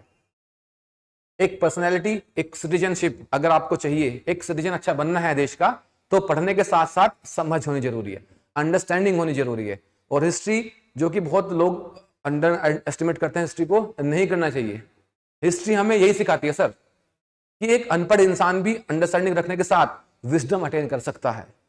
और हिस्ट्री भरी पड़ी ऐसे लोगों से, एग्जाम्पल मैं आपको दे दूंगा बाद में, ठीक है। अशोक हो गया, अकबर हो गया, खलजी हो गया, पढ़े लिखे लोग नहीं है, अनपढ़ हैं, लेकिन फिर भी अंडरस्टैंडिंग रखे हुए हैं। So understanding is the key rather bookish knowledge. तो always crave for the understanding, not only for the bookish knowledge. तो आंसर आपका क्या हो जाएगा? He spread ideas of equity instead of promotion of religion, dharma policy. तो आपका क्या हो जाएगा? Both A are the true, but R is the correct explanation of A. बिल्कुल सही बात कर रहा है, A is the right answer. Many of the Greeks, Kushans and Shakas embraced Buddhism rather than Hinduism because, अब भी वो सुनो, जैसे ही हमारा एम्पायर डिके करेगा, सुनना इस बात को, कॉन्सेप्ट है आपके लिए बहुत काम आएगा ये, अगर आपको क्वेश्चन सोल्व करने हैं। जैसे ही हमारा मौर्यन एम्पायर डिके किया, सो जैसे ही एम्पायर डिके होगा, लोगों को मौका मिलेगा जो हमारे आसपास रह रहे हैं, because we know that in history we always know prosperity can not survive with weakness. अगर आप स्ट्रोंग हो तभी आप सर्वाइव कर पाओगे। अगर आपके पास बहुत सारा पैसा है और आप कमजोर हो जाओ तो चोर उचक के आपके घर में कूद जाएंगे, सर आपका लूट के भाग जाएंगे। स्ट्रोंग बनना है, स्ट्रोंग रहना है। यहां पे भारत थोड़ा सा वीक हुआ, सेंट्रल अथॉरिटी जो मौर्यन एम्पायर थे वो डिके हुए। सो मैंने आपको बताया नॉर्थ वेस्ट से हमें हमेशा इन्वेजन देखने को मिले। तो नॉर्थ वेस्ट से जो इंडो ग्रीक्स रह रहे थे सेंट्रल एशिया वाले रीजन में, उन्होंने इंडिया में आना स्टार्ट कर दिया। तो मौर्यन एम्पायर के बाद जो इंडो ग्रीक्स आए, उनकी सीरीज याद रखना। उनकी सीरीज हमेशा क्वेश्चन पूछता है कि किस सीरीज में मैं उसको ऑर्डर में अरेंज करूं जो हमारी क्रोनोलॉजिकल ऑर्डर रहा है इन्वेजन का। तो मौर्य के बाद हमारे आए इंडो ग्रीक्स की, अगर मैं बात करता हूं तो वो थे आपके सबसे पहले जो आए शाकास और पर्थियंस, साइथोपर्थियंस भी इनको बोलते हैं। इसके बाद जो इंडिया में आए वो आए आपके कुशांस। कुशांस, और कुशांस में सबसे इंपॉर्टेंट जो शासक हम पढ़ते हैं, कुशांस का सबसे इंपॉर्टेंट जो शासक बना कनिष्क। कनिष्क। कुशांस के बाद जो आए वो आपके हुन्स आए, हुन चाइनीज, सेंट्रल एशिया के पार्ट थे, इंडिया में इन्वेड कर गए। तो इंडो ग्रीक्स में शाकास, पर्थियंस, कुशांस, हुन्स, ये सीरीज याद रखना। अब ये क्या पूछ रहा है? Greeks, Kushans and Shakas embrace Buddhism. India में आने के बाद इन्होंने इंडिया के कल्चर को एक्सेप्ट किया rather than their own culture, because उनका कल्चर वो डिपेंडेंट बेस्ड नहीं था जो उनको इंडिया में आके मिला। ठीक है, एक्सेप्टेंस आपको चाहिए। तो इंडिया में रिलीजन आपका बहुत ज्यादा बढ़ावा मिला। अब इंडिया में जैनिज्म भी है, ब्राह्मणिज्म है, हिंदुइज्म है आपका, और आपका बुद्धिज्म भी है। तो ये पूछ रहा है कि उन्होंने बुद्धिज्म को क्यों अपनाया rather than any other religion. तो देखो क्या पूछता है, Buddhism was in the ascendant at that time. चलो सही बात है, चल रहा था, फैशन में था, हो सकता है, लेकिन आगे पढ़ना है। They had renounce the policy of war and violence. नहीं, लड़ तो आप अभी भी रहे, वो तो नहीं कर सकते आप। Caste ridden Hinduism did not attract them. ये देखो, ये इसका सही आंसर होगा, क्योंकि अभी हमने पिछली बार पढ़ा है फ्यूडल सिस्टम चला है, सामंतवादी विचारधारा, जिसका आउटकम निकला हमें कास्ट बेस्ड सोसाइटी में। आपने जाति को रिजिड बना दिया, आपने जाति को बिल्कुल एक तरीके से टाइटली पैक कर दिया कि आप अपनी जाति से बाहर नहीं जा सकते। Caste system became rigid. तो उससे क्या हुआ? Caste ridden Hinduism did not attract them. उनको अच्छा नहीं लगा कि हिंदू में कास्ट सिस्टम बहुत ज्यादा है, लेकिन उन्होंने क्या किया? बुद्धिज्म को अडॉप्ट कर लिया, क्योंकि वहां पे कास्ट सिस्टम उतना नहीं था, एक लिबरल रिलीजन उस टाइम पे चल रहा था वो। ठीक है, और आपके ट्रेड को बढ़ावा दे रहा था, तो आपने बुद्धिज्म को अडॉप्ट कर लिया। Next, which of the following dynasties was ruling over North Nalanda University, India at the time of Alexander's invasion? ये पूछ रहा है, जब अलेक्जेंडर इंडिया में पहुंचा और पोरस के साथ उसने युद्ध किया, तो उसने पूछा इंडिया में पावर कौन थी, इंडिया में पावरफुल स्टेट कौन था? हम पढ़ते हैं मगध था। अब ये पूछ रहा है मगध में कौन सी डायनेस्टी थी? तो मगध में आपकी नंद डायनेस्टी थी। जिस टाइम पे अलेक्जेंडर आया, तो कंफ्यूज नहीं होना, क्योंकि आपने सुना होगा, आपने कई बार पढ़ा भी होगा, देखा भी होगा, अलेक्जेंडर को बताया गया है चंद्रगुप्त मौर्य के टाइम पे। नहीं, चंद्रगुप्त मौर्य जब उससे मिलने वापस दोबारा गया ना, तो वो सेकंड टाइम था, और वो उसके सेल्यूकस निकेटर कमांडर था, उससे मिला, ना कि अलेक्जेंडर से। अलेक्जेंडर की तो मृत्यु हो चुकी थी उस टाइम पे। तो जब वो इंडिया में आया, नंद, महापद्मनानंद वाला एरिया, धननंद, वही इंडिया में रूल कर रहे थे। तो Nanda was the dynasty when Alexander invaded India. According to Kautilya's Arthashastra which of the following are correct. जो मैंने आपको बताया, अब किताब पढ़ने का फायदा नहीं है, किताबों में क्या लिखा है बेटा वो पढ़ने का फायदा है। तो मैंने आपको कहीं क्वेश्चन कराया किताबों में क्या लिखा हुआ है, तो यूपीएससी आपसे क्वेश्चन पूछेगा इस किताब में क्या लिखा हुआ है, तो वही आपकी सबसे इंपॉर्टेंट बुक है अर्थशास्त्र। किसने लिखी है? कौटिल्य। कौटिल्य का पुराना नाम विष्णुगुप्त। अर्थशास्त्र is the treaty on polity and king. याद रखिएगा, अर्थ का मतलब होता है इकोनॉमी, तो इकोनॉमी से नहीं है sir. It is a treaty on polity and how a king should behave. King को कैसे बिहेव करना है अपनी प्रजा के साथ, अपने एनिमी के साथ और अपने कोर्टियर के साथ, अपने महामंत्री अमात्याज महामात्याज के साथ कैसे बिहेव करना है, ये लिखा हुआ है अर्थशास्त्र में। इसी ने कॉन्सेप्ट दिया आपको सेवन लिम्ब ऑफ स्टेट, इसको हम पढ़ते हैं साप्तांग थ्योरी। एनडीए में सीडीएस में दोनों बार क्वेश्चन आ चुका है साप्तांग थ्योरी, 7 पार्ट ऑफ स्टेट। हमने क्लास में डिस्कस किया था, आपको फिर से रिवाइज करा रहा हूं। 7 लिम्ब ऑफ स्टेट, साप्तांग थ्योरी, जो कंट्रीब्यूट करता है फर्स्ट किंग, पॉलिटी, इकोनॉमी, आपका कोस्ट, रेवेन्यू, स्पाई सिस्टम, आपके जासूस, आपकी आर्मी, आपकी काउंसिल ऑफ मिनिस्टर एंड आपकी जुडिशरी। तो इन सबको मिला के बनता है आपका 7 लिम्ब ऑफ स्टेट। एक राज्य किससे बनेगा? इन 7 लोगों से मिलकर बनेगा सर। 7 संस्था आपके साथ काम करती रहनी चाहिए, ठीक है। सप्तांग थ्योरी दी थी आपकी अर्थशास्त्र में विष्णुगुप्त ने। अब क्या बोल रहा है? A person could be a slave as a result of a judicial punishment। बिल्कुल सही बात बोल रहा है। किसी भी इंसान को अगर पनिशमेंट मिल गई है तो आप उसको स्लेव बना सकते हो, गुलाम बना सकते हो, अकॉर्डिंग टू अर्थशास्त्र। बिल्कुल सही बात है। सेकंड क्या बोलता है देखो, if a female slave bore her master a sun she was legally free. Initially मैंने आपको बताया किताब में क्या लिखा हुआ है, किताब में लिखा हुआ है कि अगर एक फीमेल स्लेव ने अपने मास्टर को सन प्रोवाइड कर दिया, पुत्र की प्राप्ति करा दी, तो उसका सन भी और वो भी दोनों क्या हो जाएंगे? फ्री हो जाएंगे। If a son born to a female slave was fathered by her master, the son was entitled to legal status of the master's son. अगर सन प्रोवाइड होता है, पुत्र की प्राप्ति होती है, तो उस पुत्र को पूरे लीगल अधिकार होंगे अपने बाप को पहचानने के और अपने बाप का पुत्र कहलाने के, यानी कि जो भी property rights and so on है आप उसको फॉरवर्ड करोगे, ठीक है। तो आपके तीनों ही आंसर्स में सही हैं। Delta is the right answer. With reference to the invaders in ancient India which one of the following is the correct chronological order. देखो आपको मैंने बताया था ना, बिल्कुल ऐसा क्वेश्चन आपका पीवाईक्यू में पूछा गया। तो आपको बताया था मैंने क्या, पहले कौन आया आपके? ग्रीक्स, इंडो ग्रीक्स, फिर आपके शाकास, फिर आपके कुशांस, ठीक है। तो alpha would be the right answer. और इसके बाद आपके आए हुनास। फिर देखो, consider the following pair site of Ashoka. Ashoka के रोक एडिक्ट आपको रिवाइज करने हैं किताब से, ठीक है। उससे क्वेश्चन आने की बहुत संभावना है। इस ऑप्शन में, इस क्वेश्चन में आपको कैसे अटेम्प्ट करना, देखो ये पूछ रहा है site of Ashoka's major rock edict. Major rock edict की साइट कौन कौन सी है ये पूछता है। आप देखो उसमें आप एलिमिनेट भी कर सकते, तो ये बड़ा चैलेंजिंग क्वेश्चन है, लेकिन मैं चाह रहा था आपको ऐसे क्वेश्चन भी कराऊं ताकि आपका थॉट प्रोसेस भी उस तरीके से काम करने की कोशिश करे। अब उसने क्या बोल दिया? Only 1 pair, only 2 pairs, only 3 pairs, all 4 pairs. तो जो नेक्स्ट स्टेप है बेटा वो चैलेंजिंग होने वाला है, तो आपको प्रिपेयर रहना है, ठीक है। यूपीएससी हलवा नहीं है कि आपको प्लेटर पे लगा के चीजें दे देगा।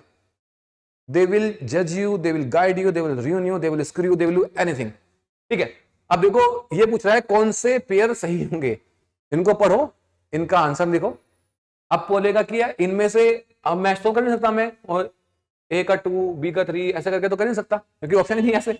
ऑप्शन पूछ रहा है कि आप बताओ कौन से 2 ऑप्शन सही हैं, मुझे नहीं पता कौन से सही है। यूपीएससी बोल रहा है कि मैं आपका आंसर, आप बताओ कौन से सही है ना, पूरी नॉलेज रखनी पड़ेगी आपको। तो धौली की लोकेशन उड़ीसा, इरागुड़ी की लोकेशन आंध्र प्रदेश, जोगाड़ा की लोकेशन मध्य प्रदेश बता रहा है, कलसी की लोकेशन कर्नाटक बता रहा है। अब इस क्वेश्चन में हल्का सा हिंट आपको मिल जाएगा कि सर नहीं, कलसी नहीं सर, सुना सुना सा लग रहा है, ये तो देहरादून में है, विकास नगर साइड पड़ता है, देहरादून में है, उत्तराखंड में है, और जोगाड़ा भी उत्तराखंड में पड़ता है, तो ये 2 ऑप्शन तो गलत हो गए। लेकिन धौली और इरागुड़ी जब मैं आपको रिवाइज कराता था क्लास में, तो मैंने बताया था उड़ीसा आंध्र प्रदेश में पढ़ते हैं, जिसमें अशोका के बारे में लिखा हुआ है। सो मेरे अकॉर्डिंग 2 ऑप्शन सही है। अब मुझे नहीं बताना कि वो ऑप्शन सही नहीं सही है, बस इनमें से 2 सही है, तो आंसर क्या होगा? Only 2 pairs. Bravo is the right answer. देखो सर, टिपिकल यूपीएससी क्वेश्चन, ऐसे क्वेश्चन पूछ सकता है, पूछ रहा है, पूछेगा, ठीक है। तो इसीलिए भैया ये दिमाग के साथ साथ दिल में भी दर्द दे देता है, ठीक है। उसी की दवा में हम डिस्कस कर रहे हैं। आगे देखो,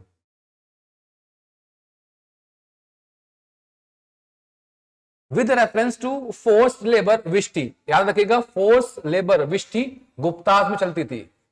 गुप्ता पीरियड की टर्मिनोलॉजी है विष्टि, माने force labour in India during the Gupta period, which one of the following statements is correct. ये क्या बोल रहा है? ये बोल रहा है कि विष्टि जो गुप्ता के टाइम पे चलती थी, फोर्स लेबर, उसमें कथन कौन सा सत्य है? सत्य कथन ढूंढना है। It was considered a source of income for the state, a sort of tax paid by the people. यही आपका आंसर सही है, ज्यादा दिमाग नहीं लगाना है, बस यही आपका आंसर सही है। फोर्स लेबर से जो पैसा जनरेट होगा, लोगों को जो बचाएंगे वो, उससे आप स्टेट के रेवेन्यू में, नेशन के रेवेन्यू में कंट्रीब्यूट कर सकते हैं। The Allahabad pillar inscription is associated with which one of the following? Allahabad inscription के बारे में पूछ रहा है, तो आपका आंसर होगा समुद्रगुप्त। और समुद्रगुप्त को हम पढ़ते हैं नेपोलियन ऑफ इंडिया के नाम से। नेपोलियन ऑफ इंडिया के नाम से आया समुद्रगुप्त, ठीक है।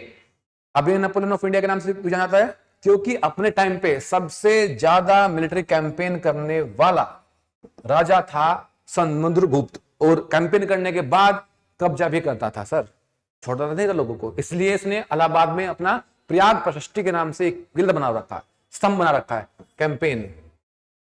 आगे, with reference to the period of Gupta dynasty in ancient India, the towns Ghantashala, Kadura and Chaul were well known as. ये क्वेश्चन बहुत आते हैं भैया, सुन लो उसमें, घंटासाल, कदूरा, चोल, ये क्या है? आपको आइडिया नहीं होगा, लेकिन थोड़ा सा चीजों को ध्यान से समझना, ध्यान से पढ़ना, याद करके जाना। ये थे आपके पोर्ट्स हैंडलिंग फॉरेन ट्रेड, वो आपके बंदरगाह पड़ते थे साउथ में, जो फॉरेन ट्रेड को हैंडल कर रहे थे। नेक्स्ट आपका, which one of the following was the contemporary Bengal king during time of Harsha of Kannauj. Harshavardhana के टाइम पे उसका कंटेम्परेरी बंगाल में कौन था? तो बंगाल में उस टाइम पे हमारा गौड़ साम्राज्य हुआ करता था, गौड़ वंश बोलते हैं इसको।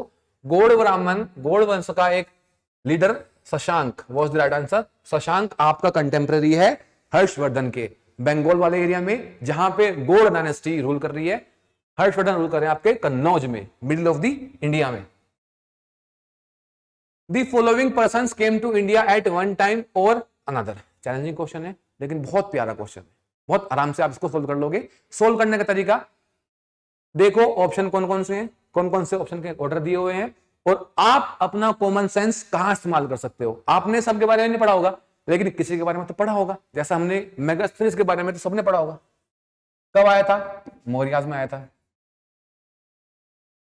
ठीक है। और आपको यही पता होगा कि मौर्याज जो थे पहले आ गए थे, एम्पायर बन चुका था। तो गुप्ता, हर्षवर्धन, पोस्ट गुप्ता, पोस्ट हर्षवर्धन, ये तो बाद की बात है। सबसे पहले आपको मेगास्थनीज निकालना है। सबसे पहले मेगास्थनीज आएगा। अब देखो आंसर कैसे निकलेगा। मेगास्थनीज के बाद देखो कौन से ऑप्शन में है, ये दो ऑप्शन तो गए आपके, बचा कौन सा? या तो अल्फा या फिर ब्रावो। मेगास्थनीज के बारे में आपने पढ़ा होगा फाहयान के बारे में, तो फाहयान आपका आया गुप्ताज में। और इनको याद करने का तरीका है ऑर्डर FH, ठीक है। तो फाहयान आपका 3-1 हो गया। उसके बाद आपका आया ह्यूनसांग। ह्यूनसांग आपका हर्षवर्धन के टाइम पे आया, तो 3-1 ह्यूनसांग 4। आपका आंसर निकल गया ब्रावो। इसके बारे में आपको पता हो ना पता हो, कुछ करना ही नहीं है। मेगास्थनीज पता था, मेगास्थनीज के बाद आपको फाहयान पता था, गुप्ताज पता थे, हर्षवर्धन पता थे, उसके बारे में जानना नहीं है, ठीक है। तो आपने अपना थॉट प्रोसेस लगा के, एक सेंस लगा के आपने आंसर निकाल लिया, और ऐसे आपको एग्जाम में करना है।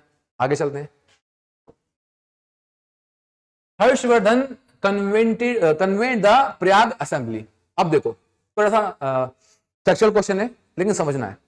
देखो ये बोल रहा है हर्षवर्धन ने कन्वे करी प्रयाग असेंबली, उसको हम बोलते हैं प्रयाग प्रशस्ति। प्रयाग प्रशस्ति सीडीएस में क्वेश्चन आया था कि प्रयाग प्रशस्ति किसके द्वारा हुई थी या किसके लिए हुई थी, तो वो थी आपकी हर्षवर्धन के बारे में। अब ये क्या बोलता है, he wanted to popularize only Mahayana form of Buddhism. तो याद रखना हर्षवर्धन ने लेटर ऑन बुद्धिज्म को अपॉइंट कर लिया था, एक्सेप्ट कर लिया था, ठीक है। लेकिन महायान बुद्धिज्म को पॉपुलराइज करने के लिए उसने प्रयाग प्रशस्ति नहीं करी थी, इसके लिए उसने करी थी कन्नौज प्रशस्ति। कन्नौज याद रखिएगा, कन्नौज जगह पे इसने असेंबली बनाई, उसमें इसने बोला कि महायान बुद्धिज्म को फैलाओ। लेकिन प्रयाग असेंबली में इसने क्या किया, खुद को ग्लोरीफाई किया, खुद के बारे में किया कि मैंने ये काम किया, इसको नोट करो, मैंने वो काम किया था, उसको नोट करो, अब मैं ये करूंगा, इसको नोट करो। So Prayag assembly was for himself, उसके पर्सनल यूज के लिए थी, ठीक है, उसको खुद को ग्लोरीफाई करना था, इसलिए उसने प्रयाग असेंबली को फॉर्मेशन किया। लेकिन जब उसने महायान बुद्धिज्म को अडॉप्ट किया और महायान बुद्धिज्म को स्प्रेड करने की कोशिश करी, उसके लिए उसने कन्नौज में एक असेंबली रखी, उसको बोलते हैं कन्नौज प्रशस्ति, याद रखिएगा। तो आपका आंसर हो जाएगा ए इज ट्रू बट और इज फॉल्स। असेंबली तो उसने की जनरेट, लेकिन किसके लिए की, वो आपका ऑप्शन गलत है।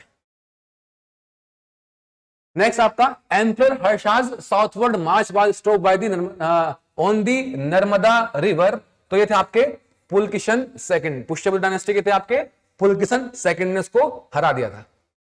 The Chinese traveler Yuan Chuang was visiting the general conditions and culture of India at that time.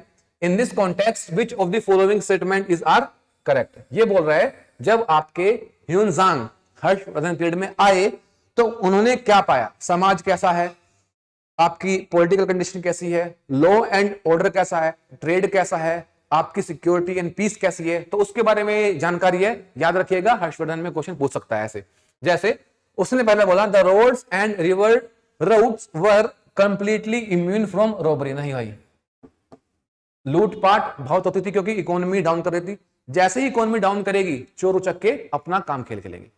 जैसे हमने देखा इंडिया में कोविड आया, अब कोविड से क्या हुआ, लोगों के रोजगार गए, जॉब्स गई, जो डेली वेजेस वर्कर थे उनको पैसा मिलना बंद हुआ। तो कुछ ने मजबूरी में क्या करना स्टार्ट कर दिया, कुछ ने मजबूरी में आके थेफ्ट करना स्टार्ट कर दिया, रॉबरी करना स्टार्ट कर दिया, लोगों को लूटने लगे, पैसा लूटने लगे, चोरी करने लगे, ठीक है।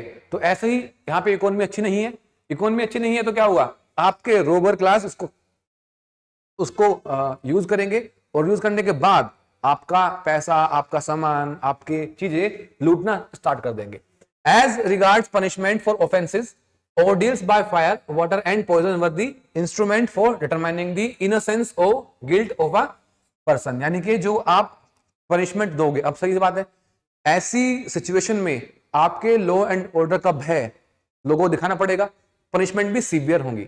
अगर आपने झूठ बोला, जीभ काट लो, ठीक है, अगर आपने चोरी करी, हाथ काट लो, सॉर्ट ऑफ थिंग्स, ऐसे भी चीजें रही हैं। तो ऑप्शन ए तो गलत है, सी सेकंड सही है।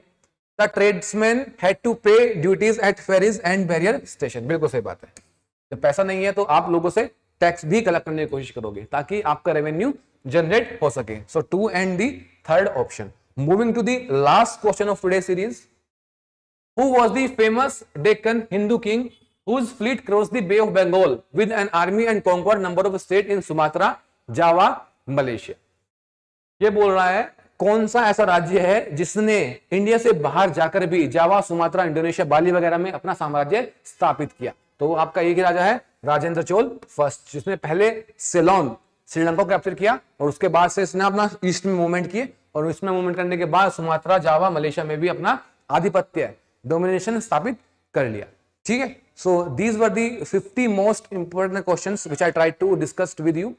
And in our upcoming series of modern Indian history, we would definitely going to discuss 50 more questions, most important questions, through which you will you will revise all your modern parts। ठीक है, आने वाले series में हम modern history के 50 question लेकर आएंगे, जिसमें हम कोशिश करेंगे ऐसे ही कॉन्सेप्ट को एक बार रिवाइज कर लें जो एग्जाम में आ सकते हैं, इंपोर्टेंट हो सकते हैं, कैसे एग्जाम में कठिन क्वेश्चन को फेस करना है, ठीक है। Hope you would have liked that video। if it's so, please place the icon of subscription, please like the video and share with your friends। thank you, have a very beautiful time and good luck। जय हिंद।